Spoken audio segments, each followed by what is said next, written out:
time to discuss operations and expenses. It's time, it's really time to elevate small businesses. It's time for Joe to drop his knowledge, it's relentless. This rhyme of mine is getting a bit ridiculous. So here we go, we're live with Joe. Enjoy the show.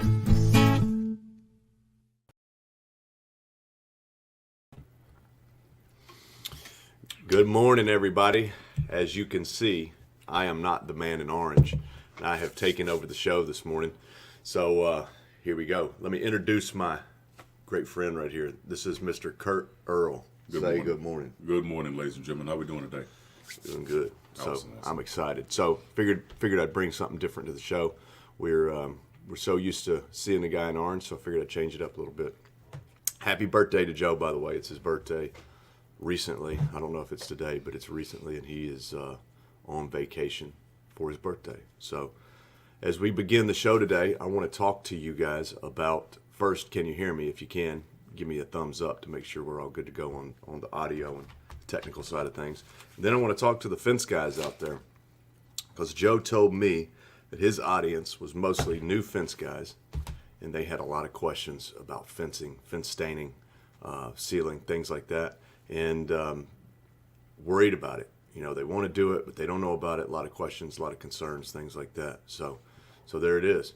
So I'll take a quick moment to say good morning to some of our guests. Early bird gets the worm. 9:43. We got our first comment this morning from Justin Menendez over in.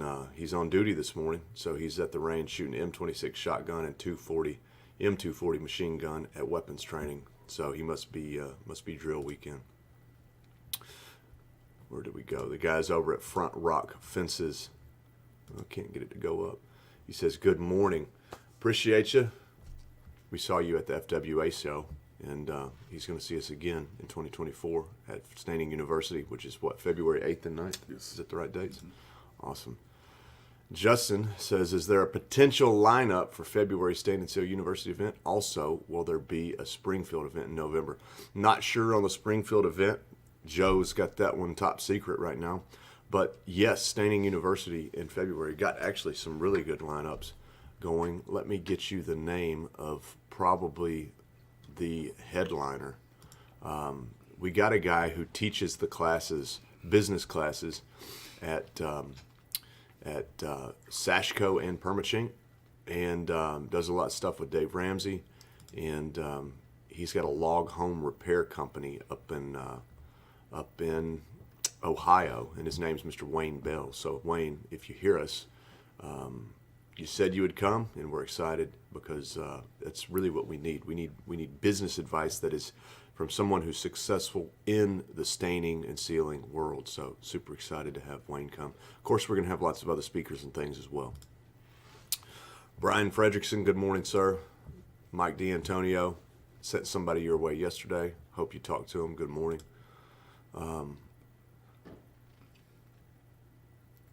Let's see. What if Dan Blanc, Dan Wheeler, and Joe Everest are all free? Same person. It's been Caleb Roth or Mark Olson in costumes the whole time. Okay. Who knows? Got a good morning from Kurt. Cannon Johnson, loud and clear. He texted me this morning some of that cypress fence he's building, which looks so good. If you're not using cypress pickets, you're missing out. I used cypress back in the day. Sold more cypress than anything. It is a fantastic fence material. It is stable. Joe Everest, good morning. I appreciate the takeover. There's no I'm surprised Joe's awake right now, to be honest. You know. Good morning. Sharamil, good morning. It's good to see you. I've seen you on the show many, many times, so good morning. Thanks for saying hello. Again, Justin, loud and clear. Aloha Fence. So this man won the post hole digging contest. I knew it was going to go like that. I could tell by looking at him. Cannon Johnson's got 20 questions. And how do you guys prioritize health in your company? That's a good question. Why don't we talk about that? Sure, let's talk about it. What do we do? Well, first and foremost, we stay on each other directly and just say, hey, we challenge each other, right? We have direct conversations. So I have a previous background in fitness, but even then, I would always challenge my colleagues and just simply say, hey, what are we doing to make sure that we're able to pass on something to our kids, right? Are we eating healthy? Are we, making sure we staying hydrated with it being warm? I mean, you guys are fence builders, so you're out in the day-to-day operation. So are we staying hydrated? What are we eating like? And not that we want them to change who they are, but you can still enjoy the same things while still moderating and still be healthy and still enjoy it every day. So, but taking those approach on really, are we just making sure we're staying hydrated? Are we working out? I know Caleb has offered us several times to come together, and we've talked about it extensively, to come together and do maybe 2 a days, like 75 hard. You're currently doing right now, right? And we see Caleb with the vitamin packs and eating ways and setting, but we also challenge that, and it's I would say from the top down, it's very the word that I'm looking for is, you see it and you want to just do it, right? You want to be a part of it. Like, okay, well, he's doing it and he's the owner, right? So why can't we do it? Why can't we follow suit? So he may be eating peanut butter and almonds or something like that, or eating fish and chicken and rice. And so we'll just say, okay, so we just challenge each other. And the long way around is we just go back and forth that way. It's just easier to see someone doing it from the higher standpoint of the company and say, you know what, I want to do it too, because this guy has 1,001 things on his plate and he's still able to take the time to focus on his health. So as leaders, if we do this and everyone else sees it, it just becomes a trickle-down effect to where everybody wants to be a part of it. In short, I may have said it the long way around, but yeah, that's how we view it. So, Yeah, I like that. I think I heard a guy say that, he's a sales trainer. You guys might have seen him on the internet. I'm not focused on him a whole lot, but he's very. You can tell he's wearing tight shirts, and you can tell he's in really good shape. He's probably on the juice. I don't know, but when he said when somebody walks up to you and they shake your hand and they see that you have physique and you're in really great shape, they know one thing right off. They know you're disciplined. Yep. And people are more willing to bet their money on you if they already see discipline in one area. So if I'm going to spend a lot of money with this person and I can see that he's disciplined, there's probably a pretty good chance that if he's a good person, he's going to be disciplined to get this project done. So I think trying to do that is a good thing, just to show your discipline to the world. But at the same time, I try to lead by example, but I don't do near as enough, near as much as you want to. But to be healthy, I think if you want to have health in your business, you have to lead from the front. You got to lead by example, right? So that's what I think. Response, I think you gotta lead by example. That's right. But we do give somebody some hard time. I ask Kurt, man, you've been doing squats. Yeah. Mark, good morning. Mark, I'm sorry, Mike. It's across the room. I'm having a long time seeing because I'm sitting so far back from the screen. But it says, morning, question, what is the best sealant and how long does it last? I think the best sealant is probably the one that is most sustainable for you. I think it's just like the best workout plan is the one you'll actually do. So if you pick, you can put I heard Charles Soden this morning. He said you can put, there's some products you can put on a deck that'll last 25 years. Yep. He said, but they're going to peel and crack and they're going to make the boards rot and warp. How long is it going to last is probably not the question. It's probably what's the most sustainable. And something that's sustainable is going to be something that doesn't require, it's going to be easy to maintain. So it doesn't require you sanding it or stripping it every year, every 3 years. It's going to be something that you can easily clean off and recoat. The stain we make, Expert Wood Care, is like that. There's a lot of other stains out there like that, but penetrating stains tend to be something that's going to be easier to maintain, and therefore will give you a longer life. If you just want a long life, probably kiln-dried lumber that has never been exposed to UV, that is pre-primed, and then two coats of paint pre-painted would probably be the longest lasting thing. But as soon as you expose that to the elements, you're going to start having some issues with it. Hey, Kurt, why don't you take this question? Cannon Johnson says, how do you guys emphasize and celebrate your faith in the company? You guys are obvious big Jesus fans, and it shows. I would be more than happy to address this. So coming in, one of the things, most of you guys that have known me and heard my testimony, I worked for a big box retailer at one point in time, and I really, really wanted to. I love customer service. So if you guys have called in and talked, you know that I want to sow back into you because that's what drives the entire business. And so when I'm talking to you guys on a day-to-day basis or talking to a DIY or whatever new contractor coming on board, we want them to know that we love them first, like Christ loves us. Now, we do not want to be known necessarily as a Christian company, but if we hold the values and we execute those and give you what you need and what you're looking for, it will show so that you will be able to personify and be like, oh no, those guys they love Jesus, right? And then we don't have to say it. We don't have to say we're a Christian company. You'll see it. It'll be an outpouring. So for us, it's really, really simple. I want to love you like Christ loves me. And I want to give, and if you don't believe, that's fine. I don't want to, or we don't want to show that, you have to say Jesus is Lord or things like that. You don't have to do that. We can love you who you are, where you are, by us being who we are and who where we found our love from and who we get up, like we read together. We talk about it all the time about different principles, proverbs, right? There's a proverb for every day. And we talk about these things to build the culture because Dave Ramsey and everybody else, Zig Ziglar, the things they do, these are proverbs that they've listened and principles that they built their business model on. They're successful, they work. So if I can give it to anybody, it doesn't matter if they believe in Jesus or not. If I can give that, it makes them successful, then just maybe that it'll draw all men unto him. And then, we can share and explore business and scale their business directly. And so in short, that was, again, a long way around it, but we start talking about the Lord and I get excited. But absolutely, we just want people to know that we love them where they are, to help them and see their value, because I promise you, if he can touch me, he can touch anybody, buddy. I promise you. So great question, Cannon. Yeah, I think back in the day when I was in the fence business, we had this rule. If we called someone or a customer called us and their voicemail said have a blessed day, or they said have a blessed day at the end of the phone call, Yeah. it was just about a 95% chance that this person was not going to be a good customer. They were not going to pay you. They were going to be difficult. They were going to be really rude and nasty. And I'm sure, probably raise your hand if you've had that experience. I think people that try to lead with, and I think that's what you meant by we don't want to be known as the Christian company, because I think some people try to leverage that and they use it as ammunition. To attract people. That's not what we want. We just want to do the right thing. And there's a great book that every time I read it, it's like it gets better. And if we can go by those things, we can do it. But Zig Ziglar also said that 93% of his audience was a Christian audience, and that he'd be a fool not to talk to his audience. That's so right. That's so right. I think that's what we do. We just try to be around. I think what it really comes down to is, do you want to work with people who have similar values?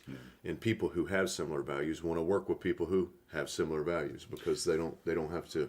You don't have to worry about the guy down next door that, in another department. You don't have to worry if he's going to do something. You don't have to worry about people in your company doing things that you wouldn't want your children to see, or you wouldn't want your wife to be exposed to in a company. So I think it just really comes down to good people have good values, generally speaking. And if we all get under one roof, magic things happen, I guess. And also, so I'm a bandwagon off that. So let's just say that they're not good people, right? And then the aura of the clowns or whatever, it's just infectious. If someone is having a good day and they give you giving you the finger, they're giving you bad verbiage or whatever the case may be, and you say, you know what, I understand, and I apologize, I accept responsibility for that. How may I help you? You can argue with yourself. It only takes one to argue, but if you shut it down and you show them that you care, it goes away really, really quick. And it may not go as quick as you want it to go away, but eventually it will go away. It will dissipate. And every time you take that approach, it'll dissipate. It'll dissipate. And then finally, they'll either just get off the phone with you, or you'll be able to address them. And then you'll be able to salvage and build a relationship in which they'll share because we knew we were going to complain, but you solved my problem. So you're that much more higher up on the echelon for us to share with everybody else. So yeah. Yes, sir. Let's see, we got another question. This is a loaded question. You have to eliminate your entire product line down to 3 options. What are you choosing and why? I don't know if that's a color question. He's talking about our stains, I guess, if it's a color question. If I had to eliminate it down to 3 things, I would probably eliminate it to eco cleaner, wood brightener, and pecan stain. Yeah. We can clean, we can brighten, we can stain. That's probably what I would do. Yeah. Biggest sellers, those things are, pecan sells, it's the best color in the world. It sells more than any other color. It's double the next in line. So it's pecan. We'll just let the market decide, and I think that's the decision the market made. I don't know what that is. It's Colorado and Team Dion for real. So it's a football question, and if you look good, you play good. If you play good, they pay good, right? Cannon, I see you, buddy. You know what? To be honest with you, I do believe that Colorado and Dion are for real. But Dion is another one of those people that we talk about. that he just takes. So he's taking all the opportunity to go from whatever platform and transpose it to the children, right? And he keeps preaching that, but unfortunately, when you're talking those principles, people believe more of what they see than what you say. So you just got to show up. So when you ask that question directly, is Colorado and Team Dion for real? We just got to wait and see, right? But we know what he stands for. We've seen him. I mean, he's one of the very few collegiate and professional players that's been able to go multi-sports and do the things that he's done. And he's highly regarded and respected as probably one of the greatest DBs in the world, right? Arguably, but not really. Many are not going to argue that. So, yeah, I would say for sure. This Colorado Team Dion for real? Yes. But let's just see, right? Well, Justin says Dion is a real deal, and Nebraska is in for hurting. When I was a kid, man, if you didn't have that Deion Sanders jersey and that starter jacket, that Cowboy starter jacket, That's right, back baby. in the day. But I've heard some of what he talks, and I like it because I think that's a good role model for people. Yeah, I Young agree people, with you. I for agree. sure. Healthy leaders make better leaders, in my opinion. Good on you guys. I think healthy human beings are just better. True. With Cannon 75 hard and starting tomorrow. Sorry, a bang a day keeps the doctor away and help you stain 3 jobs a day. I hear you. Favorite species of wood to stain? What do you think?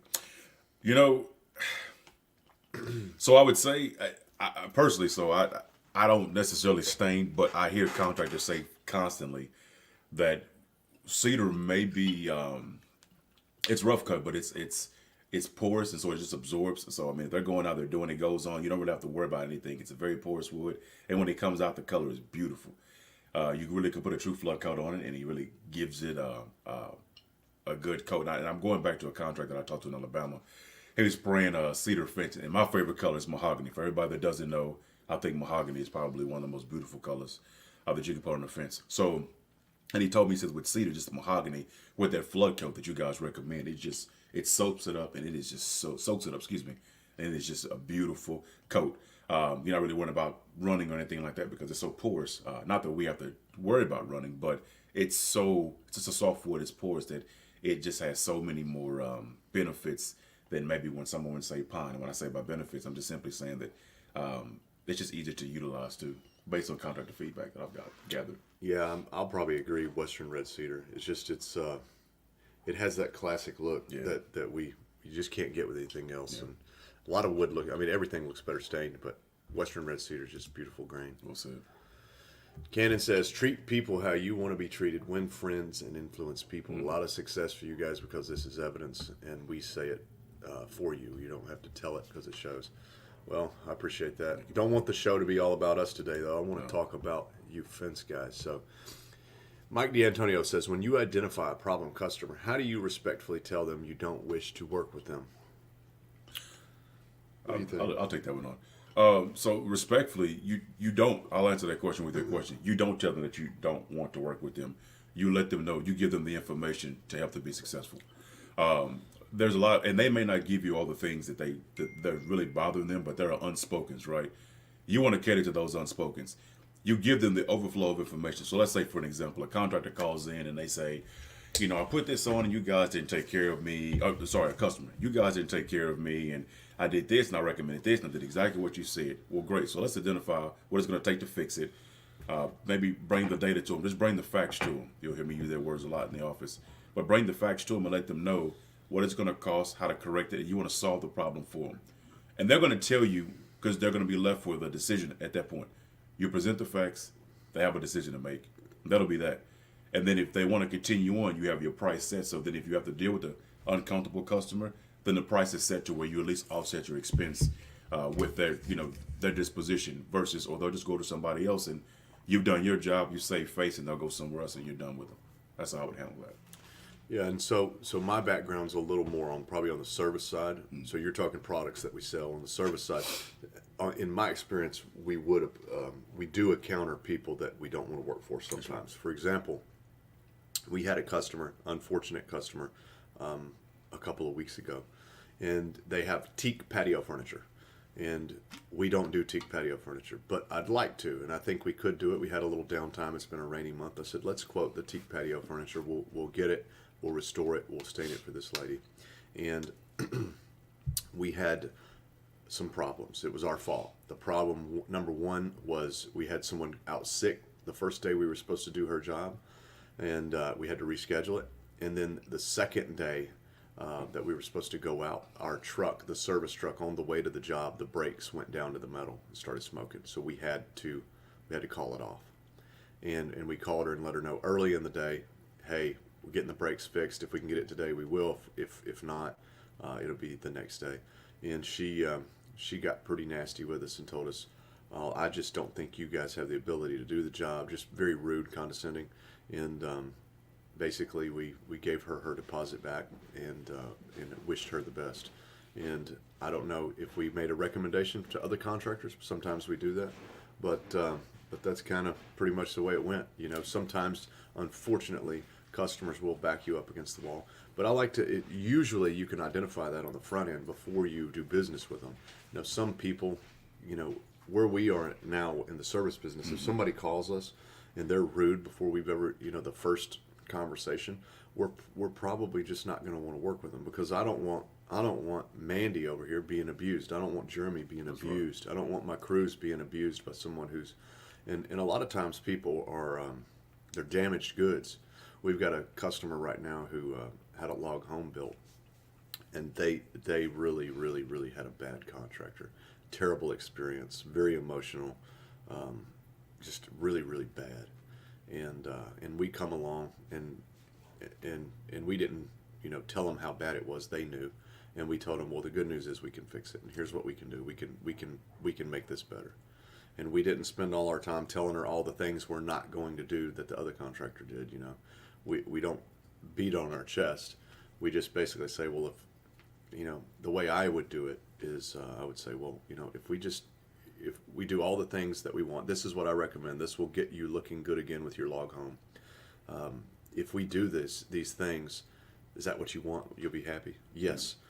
Okay, and if we do all of the bad things that your last contractor did, if we don't show up, if we do this or that, how about we just write it in the contract where you just don't pay us? Is that fair? And yes, that's fair. And so I think sometimes you got to understand what you're dealing with, because sometimes you may get a very defensive or damaged goods customer that doesn't mean to be disrespectful, doesn't mean to be rude, but you just have to identify it early on and then handle them properly. Because sometimes it's like it's just like we're all humans, right? If you're in a relationship, I'm married, so I'm not talking about marriage, but when you're a kid or you're young and you're not married and you date someone and you're in a long relationship and then you get hurt really bad, well, the next person you may not be so nice to them, right? Right, your guard may be up. So some people's guard's just up, and you just got to have a little work to identify what that guard, if the guard is actually up or not. So, great question, Mike. Yeah, but follow your heart, follow your gut, man. If somebody's difficult and rude on the front end, don't take the abuse. But kill them with kindness. Just say face. Kill them with kindness. 100%. We got a microphone right in the way. I'm going to move it back. Just practice your faith by action and being an example in all that you do. Absolutely, Justin. Those are defining and core principles and core values that we want to definitely exemplify at all times. Yes, sir. Let's see. It says, Brian Fredrickson says, hey, can we do some staining training during the demo day in Las Vegas at the next fence show in 2024? I want to train some people to start doing stain. Yeah, we could. But anytime we're at an expo and you got so many things going on, we're not going to be able to give you the full treatment. So we can show you some tips and tricks. We could get you started. But if you really want to get crews going and have a really good handle on it, I recommend coming to one of our events like Staining University, and then find somebody that they can mentor with. There's a lot of companies out that we could recommend who do good work, have good morals, and could use some extra help. So if you could send a crew or a couple guys to here or there to train to actually do jobs, I think that whatever that costs you, it'll be worth it. At this point, I really like the log home world, and I'd like to get crews doing log homes. I'm perfectly willing to send guys up and pay them for 2 weeks to go work for somebody else for free, if it means that it's going to change the trajectory of where our business is going on the quality side and on the operations side. So All right. Cannon Johnson, can you read that one, Kurt? I can't see Yeah, it. 10-4. Are you guys surprised by the acceptance and growing popularity of pre-stained lumber? Any outlook or vision prediction for the future of pre-stained fence? Mr. Cannon Johnson. And I think as lumber gets worse, they're going to have to do something to it. And so I think what we're doing, we're seeing pre-stain come about, but from the contractor side, we want to say, to the customer-facing side, we want to say, well, this is convenience. It's beautiful. It's going to make the fence look better and last longer. But I think, on the opposite side of the spectrum, from the sawmills, from the importers of Japanese cedar and things like that, pre-stained lumber serves a purpose. If you've got Japanese cedar, it shrinks. It gets wet and shrinks. It can crack. Staining it with oil-based stain eliminates a lot of those problems, right? And it makes it look maybe just a little bit more. We can add some color to it, make it look like Western red. A lot of this treated pine that we're seeing coming out with pre-stain, some of that is just because they want to kind of get a little bit of that niche pre-stain market. But other parts of these pre-treated products is because the lumber needs it. Old growth versus new growth lumber, this new growth stuff is just not as stable.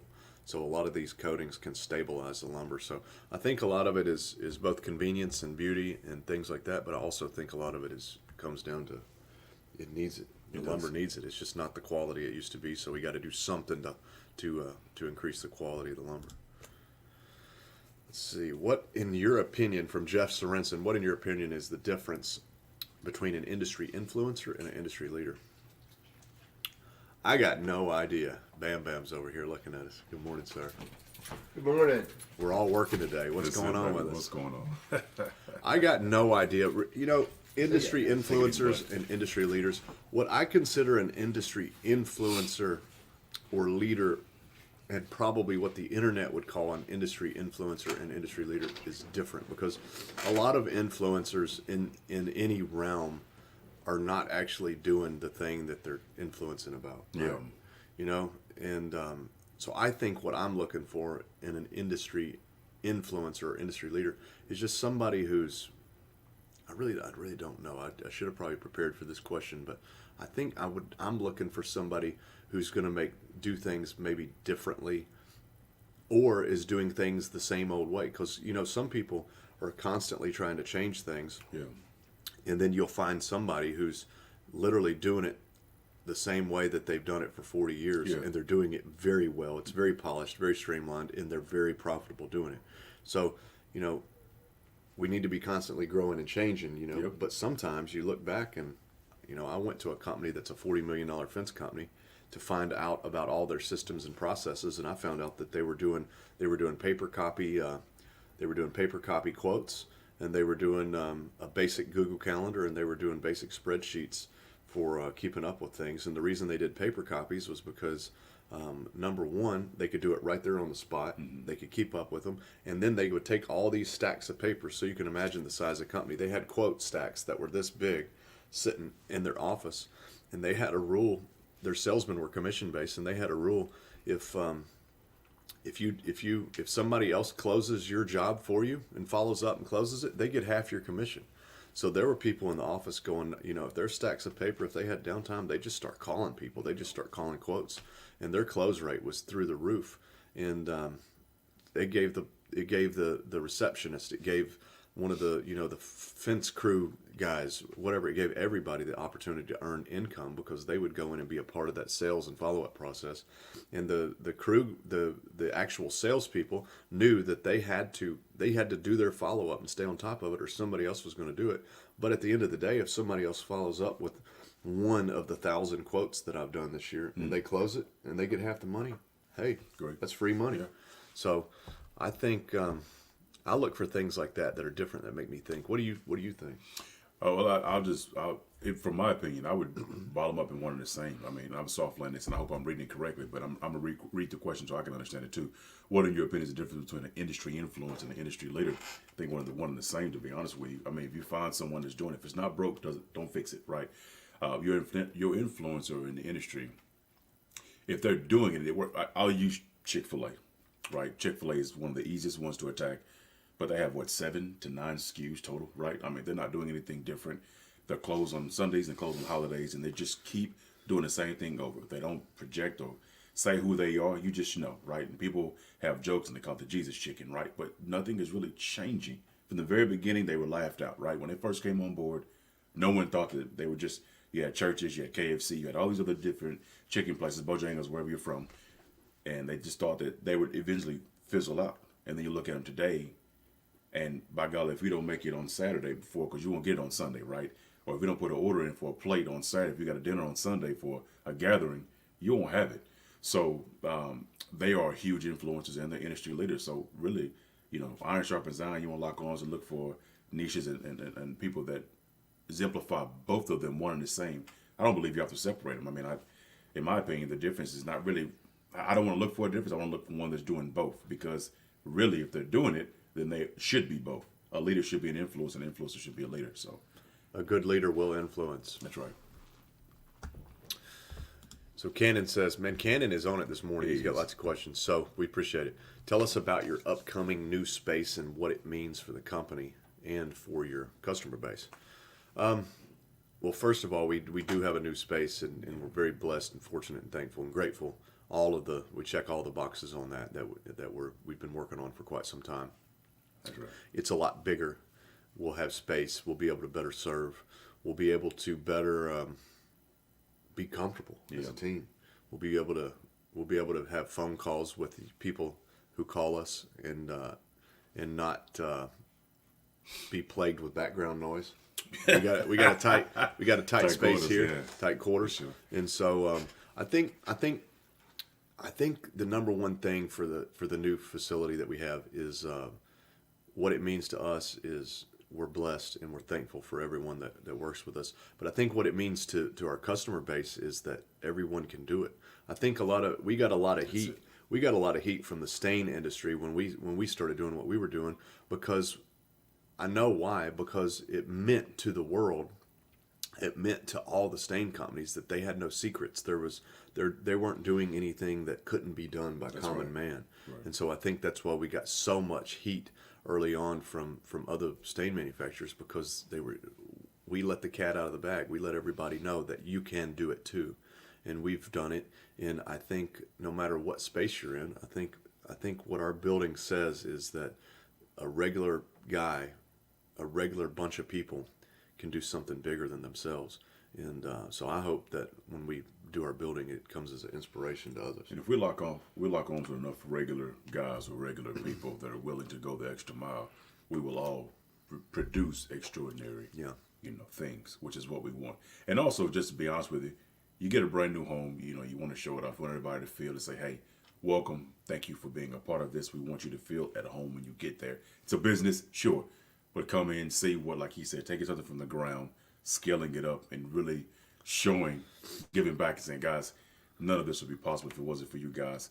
And we want to make this so that it stays just for you guys. The building doesn't matter anything. It's just a building. But you guys are the reason why we are here, because we want to be able to provide more services for you at a quicker rate, efficiently, with better quality, or whatever the case may be, what have you, or what you're looking for, looking and really honing in on our skills there to service you guys directly. That's what it comes to. I agree with that. So Dan Blanc, Defense King, just got another 45-gallon buckets in yesterday. We thank you very much for that. Dan, I should have put it on my back and brought it to you directly, buddy. I apologize. I'll work on that, okay? So here's a question. Do you have a monthly budget on advertising? Sure we do.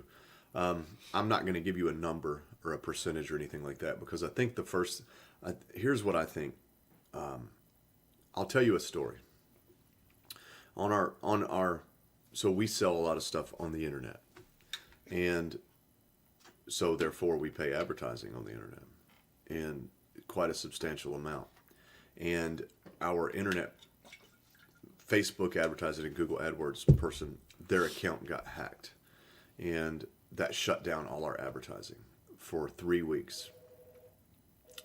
And this ad spend that we were spending every month and depending on for both our service business and our online e-commerce sales, we were depending on those, and we knew we had to have it. We had to increase it. We had to increase it. We had to increase it. Well, when it went away for 3 weeks, our sales did not drop. And so now I'm scratching my head, going, "Wait a minute, Yeah. we're spending all this money and it's not working. Maybe it's not working." And so I think that sent us on a whole new research, a whole new everything that changed everything. And so I think we got to be careful with throwing money away on advertising, because there's nothing like who are you going to use to do whatever? You're going to use who you know, Right. who you've heard of, not necessarily who you trust, because you don't. I don't know the plumber up the road. I don't know necessarily trust him, but I'm going to call him, and if he shows up, I'm going to hire him. If he doesn't raise any red flags, right? Yeah. So I think the first question I would ask for whatever business you're in is, have you done everything you can do as far as calling all your old customers, calling all the people you want to do business with in your town? Have you called your uncle who owns, a landscape company maybe, that, hey, do you mind if I can piggyback on some of your customers? We could trade cards or something. Have you done those boots on the ground, those organic things? Because those things are the hard things. That's right. It's easy to throw your credit card in the internet and just get ads. It's difficult to coach a little league team and put your name on the back of the shirt, right, and do that work.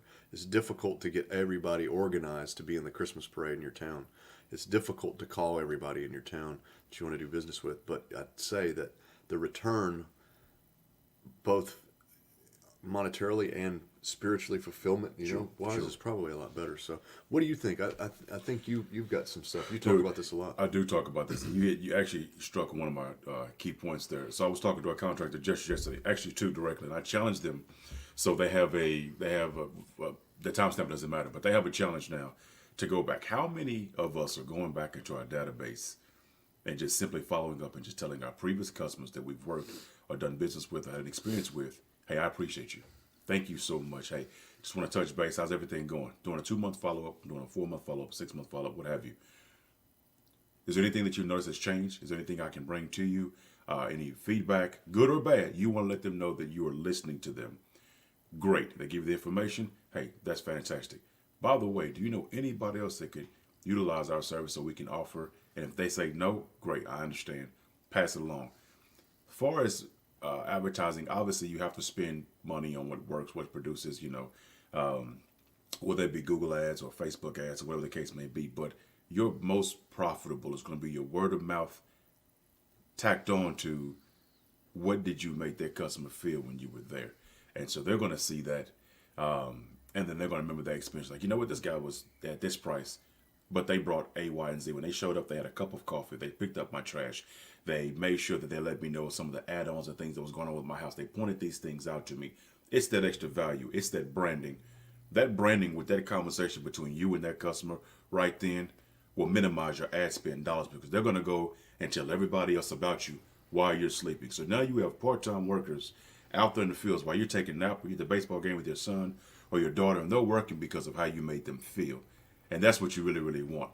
And as that returns an investment for your ROI, if you will, you still may have to have a monthly budget that you may utilize. So you may just simply say, you know what, for a little while, this is really working for us. And so we can scale back and just see how organic this thing can grow. And then once the organic fad, if you will, whereas if it does in your market, because it may not, it may go on. There's several contractors where word of mouth is, they continue to scale, right?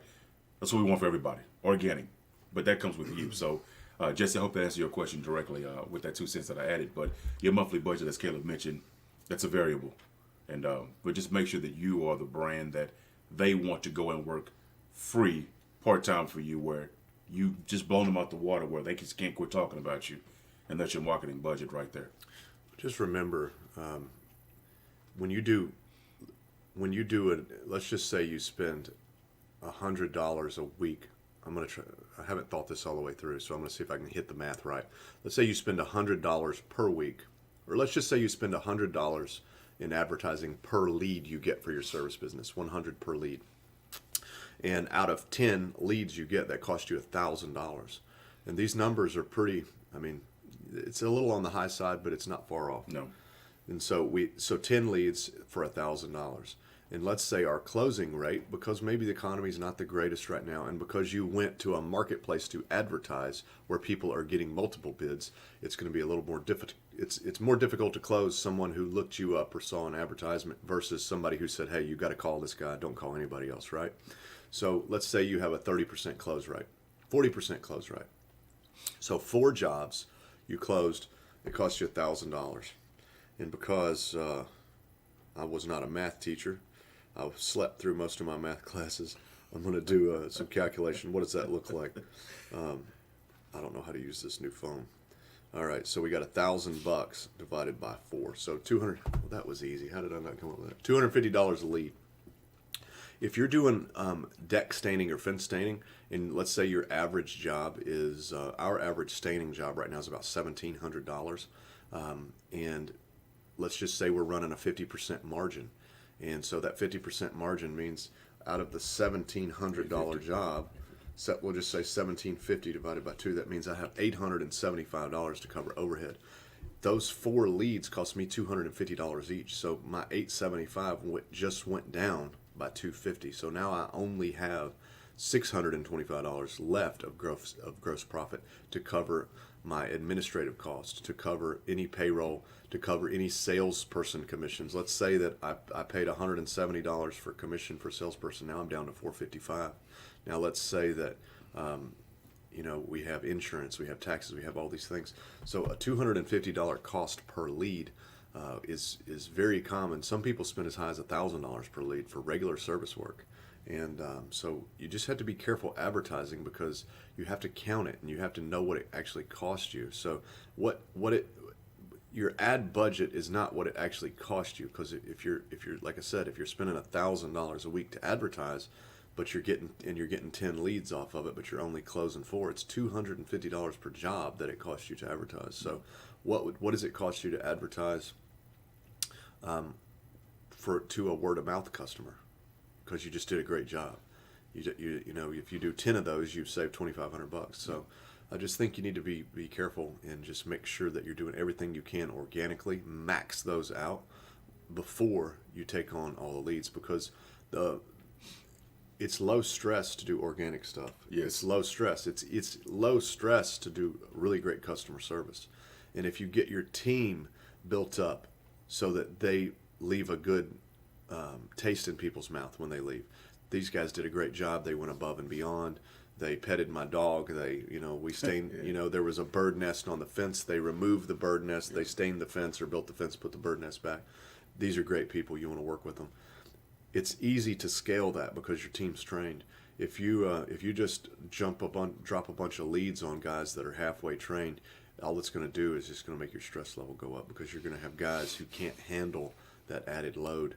And in order to keep that good reputation, you got to keep it. So Yeah. Here's another thing we did. We have big fence signs. I don't have one handy, but we have big fence signs, and then we have. I've always wondered, like, what am I going to do for decks? We can put a fence sign on, but we do a ton of decks. So here's our business card, right, for our service business. So I always wanted a business card size sign, because this sign right here is too big to go on a deck, right? So we just got these little guys right here. So you can see how big they are. They're about the size of a business card, a little smaller, but it says Professional Wood Care Services by Stain and Seal Experts. These go on decks. We have brown screws. They go right in. Put them in an out-of-the-way place. Perfect for commercial jobs. We've got a playground that we did, a huge playground for a municipality. We're going to go back and put these on it. If you do a restaurant, you want to put this there. If you do, the fence at a greenway or at a park, you want to put these there so people can see them. They're inconspicuous, but they look professional, and that sign's going to last for 20 years.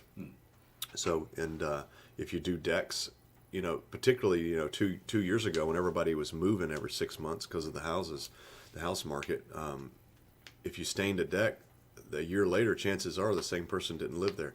That little sign will get them calling you back. Another thing you can do with these is you can put magnets on the back, and you can put them on their air conditioner service panel. You can have them put them on the hot water heater or on the panel in their house, the electrical panel, and you want them to remember you. So little things like this, this is long term. Yeah. You're not going to get a return on this tomorrow, but eventually this is going to start feeding you. So think outside the box as well, because you can't cancel that. The internet can cancel you. You can't cancel this. So that's that. That's it. Yeah. Are there any upcoming master classes at your facility? My wife and I are starting our business, and we'd love to learn more and grow.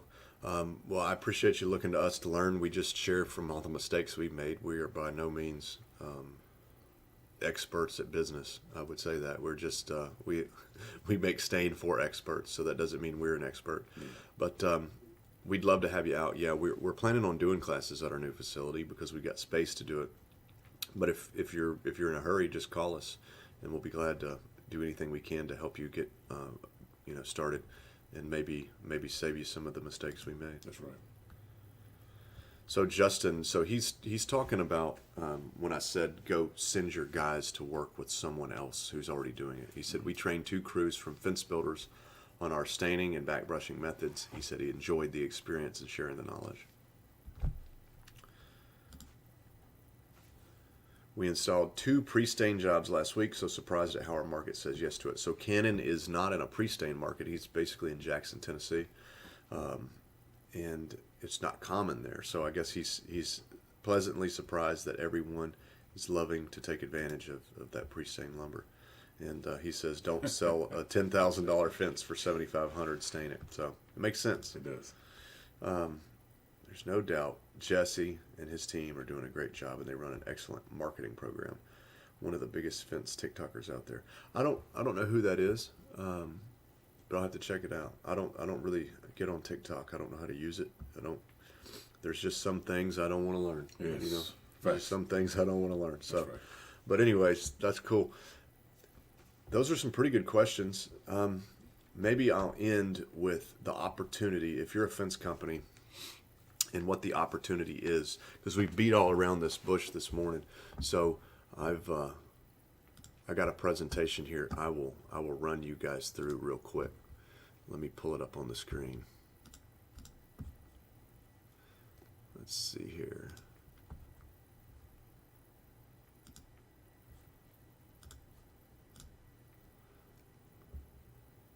All right, bear with me. I'm going to get you guys.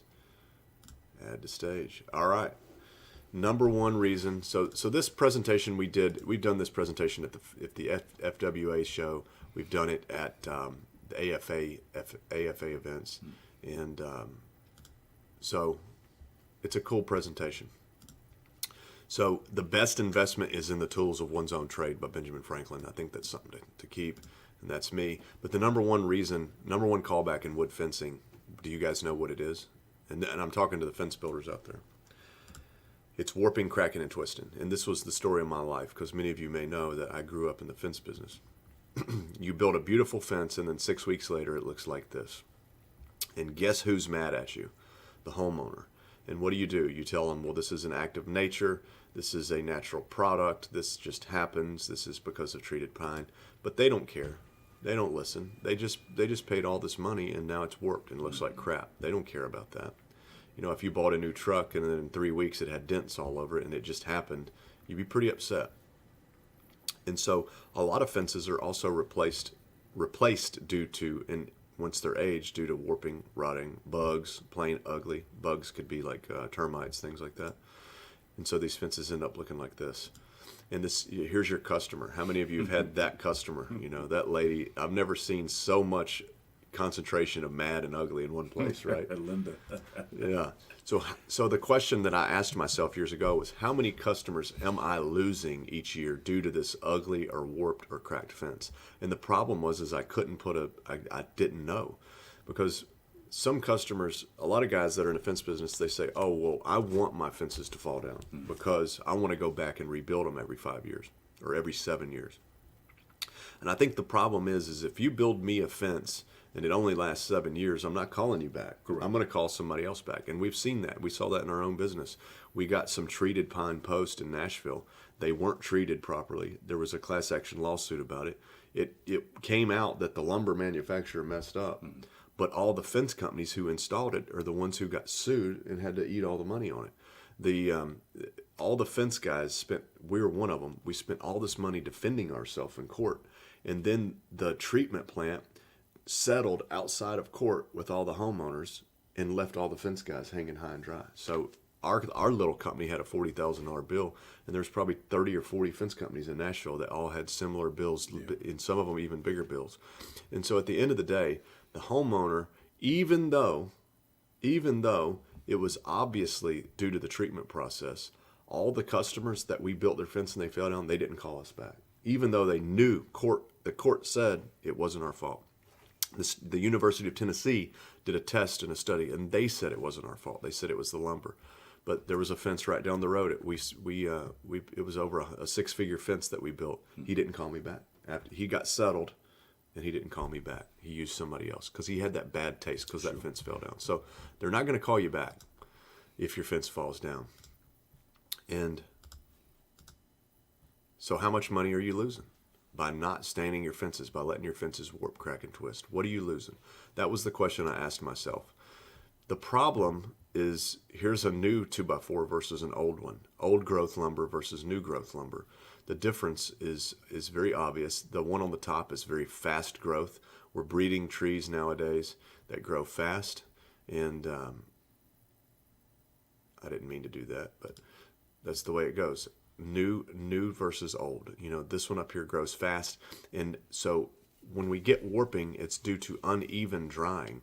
So when these veins, these year marks, I don't know what you call these exactly, these growth rings, when they're far apart like that and this lumber dries unevenly, this can really, really warp quickly. This one over here is on the bottom is much more stable. So we're looking for stability, and we get stability with age, right, in this lumber. So all the fences now are generally fast growth lumber unless you're buying old growth Western red cedar. So one day in the family fence business, God speaks to me. Has he ever spoke to you? Did you always listen?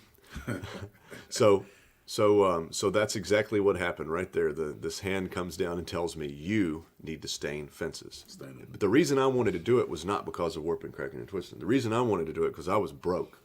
I didn't have no money, and so I needed to find how to increase the income for my family. So I took the last $500 I had on December 3rd, 4th, 5th, something like that, many years ago, and I went and I learned how to stain fences, and I started this company on the side called Central Tennessee Fence Staining. Now that's a big long name, and I thought that I was going to be getting all these Google would find that name because everybody was searching for fence stainers in Central Tennessee. Right. Nobody uses that term, So eventually I had to do something different. But what we discovered when we started staining all the fences that we were building is we got no more warping, we got no more cracking, we got no more twisting.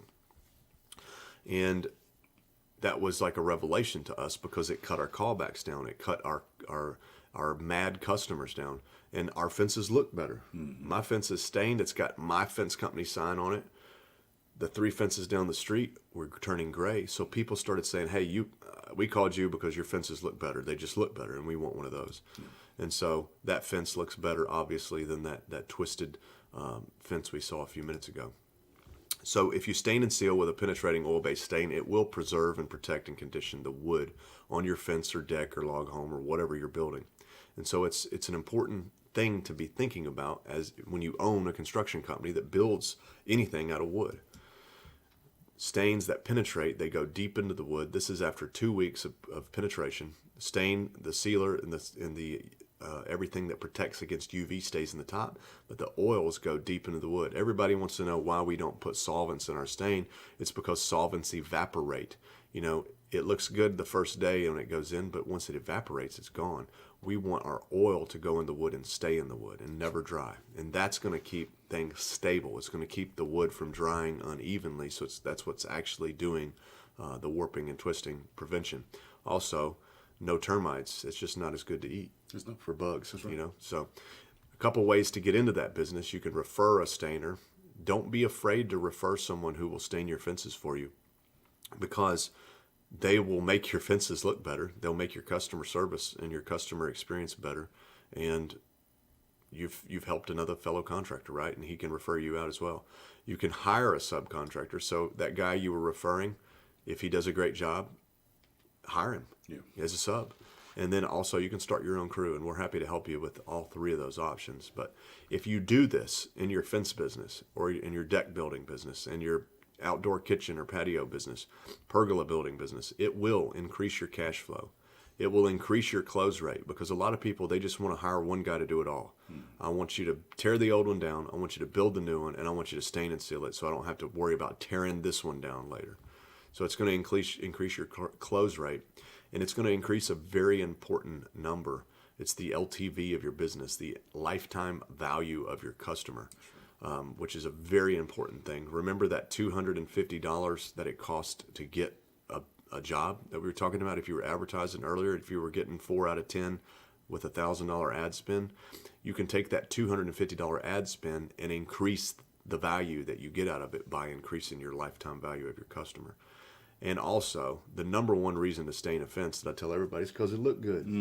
It's because it looked good. No, it didn't look good. Marty Stewart, country singer, he said he had those dual antennas on the back of his Cadillac. He said they're not hooked up to nothing. He said, but they look good. Again, back to the problem. Why should we even worry about this?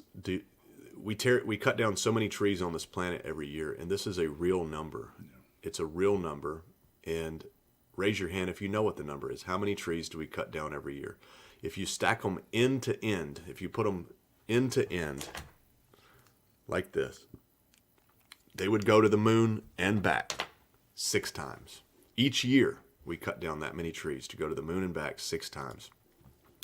So my goal with telling you guys this is, hopefully, if we can slow down the churn of cutting down all these trees, then maybe we can get some better lumber for our kids or for our kids' kids. And if you increase the lifetime value, and if you open yourself up to maintenance opportunities, your business is going to flourish anyways. You don't have to worry about, well, we need to rebuild these fences every 5 years. You can very easily increase that value by doing this. And so how long does a fence last? Everybody we've talked to says 7 to 10 years on average, and honestly, it's closer to the 7-year mark from what most people say. Staining that fence, the same fence, we can increase that life to 20 plus years. We like to say just about indefinitely if you stay on top of the maintenance, but it's an easy 20 plus years. You've increased your customer experience. They're happy. Your fence looks nice. You've retained your customers, because if you say, hey, we built it, now we'll stain it. We'll clean it for you every couple of years. We'll stain it for you every couple of years. My truck's in the neighborhood. I'm retaining customers, and I'm doing more organic advertising by just being seen in the neighborhood. And so this maintenance plan I talked about earlier, let's turn a $1 customer into a $4 customer. So hopefully you got something out of this. Wood care after you build the fence is not going to make you rich, but it will increase overall customer satisfaction. It'll increase your cash flow and revenue. It'll reduce your callbacks. It'll extend the life of the fences you build. It'll increase lifetime customer value, and it will give you recurring revenue opportunities. And your business value of your business increases substantially when you have a recurring revenue model going. It increases substantially when you have a customer base that's locked in. So remember this. So let's just say that your business profits $100,000 a year in EBITDA, so earnings before interest, tax, and amortization, because that's what your business is actually valued on, is that number. And so let's say that a business that doesn't have any kind of a customer list that's very decent, it doesn't have any kind of good customer lifetime value, it's very low, there's no recurring revenue, there's no maintenance plans, that business may be worth a 3 times multiplier. So that $100,000 business, if you're lucky, may be worth $300,000. Now, if you have a business that has a recurring revenue model, it has a very high lifetime value of customer, it has maintenance contracts in place, your business, that multiplier may go to 6, it may go to 8, it may go to 10. So that $100,000 business now could be valued at as much as $1 million. So when you go to step out of your business, just by adding something like this, and there's other things you can add as well. Maybe it's gate operators, maybe it's different things. But if you add these things into your business, it's not just you made extra $20,000 this year. It's you added a 5 times multiplier to the actual value of your business that you're going to leave to your children, or that you're going to sell because you want to get out of the business one day. So food for thought, something to think about. Staining a fence might just change your family tree. It sure did for me. So my goal is that this little bitty stain business can help some other folks, because man, I tell you, I was desperate when I started staining. When you saw that hand of God reaching down to tell me to go stain a fence, I needed it, man. I needed it. So hopefully somebody else out there needs it. That's right. And you can do it. I guess that's all we got for the day. What do you think? Hey guys, I want to thank you again for taking the time to come out. Caleb, thank you for inviting me for the first time. This is my first go around, but Caleb's encouraged me, and I want to say, so let's just talk about some of the side opportunities as well. You know, one of the biggest joys that I get is someone asks me, why staining? You know, why did you choose Staining Seal Experts? And for me, it was, I get to do what I want to do, talking to people, loving on people, giving them the expert advice that, you know, you would call expert advice, but to us it's just daily conversations, right? And just love on them and help them scale a business. You call me, I tell people all the time, my job is not to get it from you, it's to get it to you. Now, depending on how you view that may change some ideas of what you're looking for in your business, but really it's simple. I want you to be the best version that you possibly can be, whatever it looks like for you. But mainly in your business, changing just your financial ability, the way you do your day-to-day life. You know, I'm married with 3 children. So when I go home, and we talk about this often, Daddy, what'd you do today? Or Honey, what'd you do today? I want to be able to look my kids in their face and tell them, I loved on people, and I changed somebody's life. Now somebody's don't have to sleep in their car or have to worry about the lights when they get cut off, because they were able to implement basic principles that should not have cost them anything. Matter of fact, it should put more money in their pockets, brought a smile on them, but you know, and then they were able to go out there and provide a service that that person's going to go through and work part-time for them. So all in all, I believe I just said like 4 things at one time, and it's common, I'm sure, with me, because my brain is always moving. But ultimately, gentlemen, ladies and gentlemen, thank you so much for having me on today. Joe, I'm sorry you couldn't make it, but enjoy your vacation. And Caleb, thanks for having me on, sir. Thank you guys. It's been a pleasure. It's been fun. Appreciate you coming. To what is the saying? If what is freely given, we're just gonna freely give it away, I guess. Do it. Yeah. So I know Joe says good fences make good neighbors, but I think he should change the ending of the show to something a little more practical. So this is Kurt Earl, and I'm Caleb Roth from Expert Wood Care, reminding you that a fence or deck job is not done. It's not complete until it's finished. That's right. See you guys on the next one. Thank you.